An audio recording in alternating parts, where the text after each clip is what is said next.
நீ கடன் வாங்க போனால் கடன் கொடுக்கிறவன் என்ன கேட்பான்? ஈடு கேட்பான். எதை அடமானம் வைக்கிறாய்? வீட்டையா, நிலத்தையா, எதை அடமானம் வைக்கிறாய் என்று கேட்பான். இல்ல தங்கத்தையா, எதை அடமானம் வைக்கிறாய் என்று கேட்பான். ஒரு 10 லட்சம் ரூபாய் கடன் கேட்டு போனி என்றால், வீடு, இந்த வீட்டை வைத்துக் கொண்டு, இந்த பத்திரத்தை வைத்துக் கொண்டு எனக்கு கடன் கொடுங்கள், அப்படிதான் நீ பெற முடியும். 196 லட்சம் கோடி கடன் பெற்றிருக்கிறது இந்திய ஒன்றிய அரசு. தமிழ்நாடு 10 லட்சம் கோடிக்கு மேலே கடன் பெற்றிருக்கிறது. எதை வைத்து கடன் பெற்றிருப்பார்கள்? எதை வைத்து? மக்களின் வளத்தை, மண்ணின் வளத்தை. மக்கள் வளம் என்ன? வரி.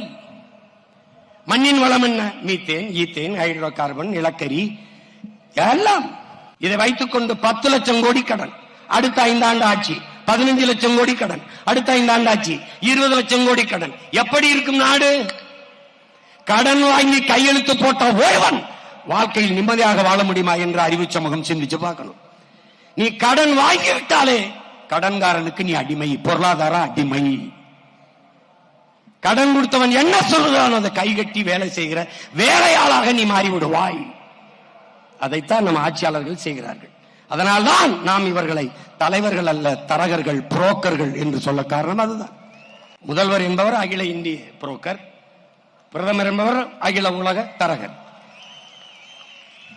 பொருளாதார விடுதலை அடையாது ஒரு நாடு கடன் வளர்ச்சியவே நாட்டின் வளர்ச்சி என்று கட்டமைக்கும். ஆனால் அந்த நாடு பெற்றிருக்க விடுதலை வெறும் வெற்றி சொல்லுதான்.